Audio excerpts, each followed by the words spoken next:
નમસ્કાર મિત્રો, કેમ છો બધા? મજામાં? હું છું ડૉક્ટર વિજય સેફાત્રા અને આજે આપણે માહિતી લેવાના છીએ ઊંટાટિયા વિશે.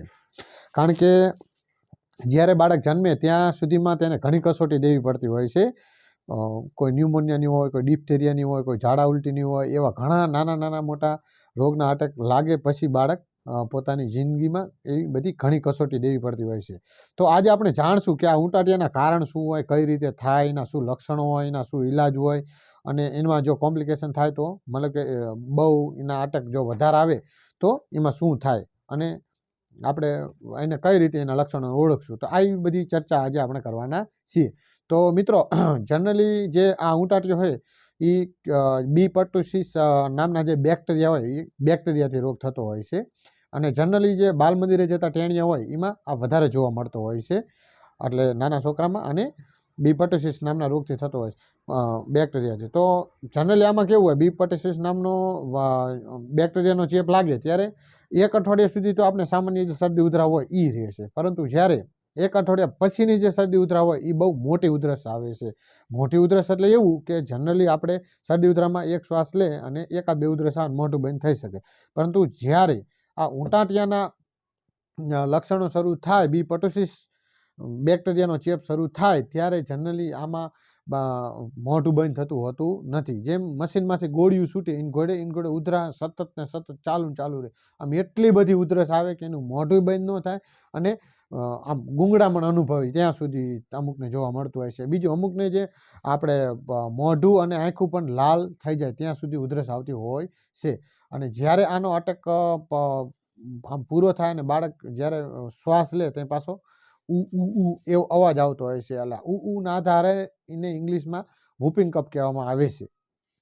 હવે પછી ઘણીવાર શું હોય, પછી આપણે એમ કે છોકરાને પાણી કાતે પાવ, એટલે પાણી પાય કે કોઈ બીજો ખોરાક ખવડાવે અથવા તો એને આમ શાંત રાખવાની કોશિશ કરે ત્યાં ફરી પછી ઉધરસનો અટેક ઘણા કેસમાં ફરી શરૂ થતો હોય છે.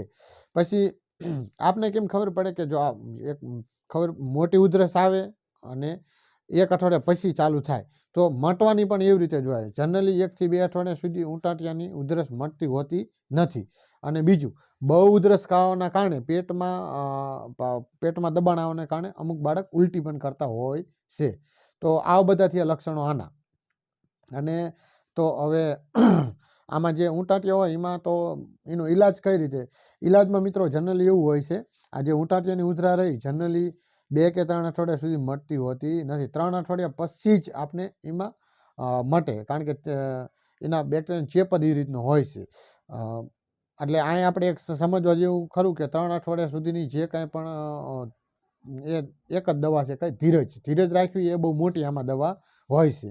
પ્લસ જનરલી જે બાળક ઉલટી કરતું હોય, ઉલટી કરે એટલે તો આપણે એ ખબર પડી જવી જોઈએ. તો આને પછી એકદમ પેટ ભરી નહીં કરવાનું, કારણ કે પેટ દબાય છે તો પાછી ઉલટી થતી હોય છે. પછી આમાં જનરલી વધારે પડતી ઉધરા જો એક અટેકમાં મતલબ કે આવે, 24 કલાકમાં 4 અટેકથી વધારે અટેક આવે ઉધરસના એવા બધા, તો ઘણીવાર એને લિમિટ કરતાં વધી જવાથી મગજમાં સોજો પણ આવી જાય છે, વધારે પડતું માથાનો દુખાવો પણ થઈ શકે છે, અને મગજમાં રક્તસ્રાવ પણ થઈ શકે છે. અમુક બાળકને આંચકી પણ આવી શકે છે, અને મેં કીધું ઉલટી પણ થઈ શકે છે. અને આવા બધા કોમ્પ્લિકેશન પણ જનરલી જો 4 અટેકથી વધારે આવે તો જોવા મળે છે. એટલે આવી રીતે 4 અટેક વધારે જોવા મળે તો બાળક આમ ત્રાહિમામ થઈ જાય છે અને માનસિક બેચેની પણ અનુભવે છે. તો હવે આમાં સારવારમાં શું મિત્રો કરવામાં? સારવારમાં જે મતલબ કે નાનું હોય બાળક ત્યારથી ને તેને આપણે રસી મુકાવવી જોઈએ. રસી જનરલી 2.5, 3.5 મહિને, 1.5 મહિને એવી રીતે જનરલી આવતી હોય છે. તો એ ખાસ મુકાવવી જોઈએ. રસી ન મુકાવો તો આનો ચેપ વધારે લાગવાની શક્યતા રહે છે. બીજું, ઉલટી થાય એટલે બાળકને એકદમ પેટ ભરી ન જવાનું. બીજું, આ ચેપી રોગ છે. ચેપી રોગ હોવાના કારણે એક બાળકમાંથી બીજા બાળકમાં ફેલાય. તો હવે જ્યારે આ ઊંટાટિયાના વાયરા હાલતા હોય ત્યારે જનરલી બાળકને નિશાળે જવા દેવું ન જોઈએ, સ્કૂલમાં રજા રખાવી જોઈએ, જેથી બીજા બાળકને ફેલાય નહીં અને આપણું બાળક બીજાનું પણ સાથે લઈને ન આવે, બીજાનો ચેપ પણ ઘરે લઈને ન આવે.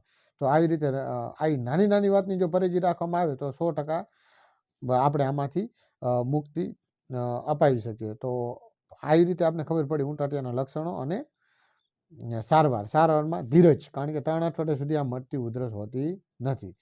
તો આ થઈ માહિતી આ ઉટાટિયાની. Thank you.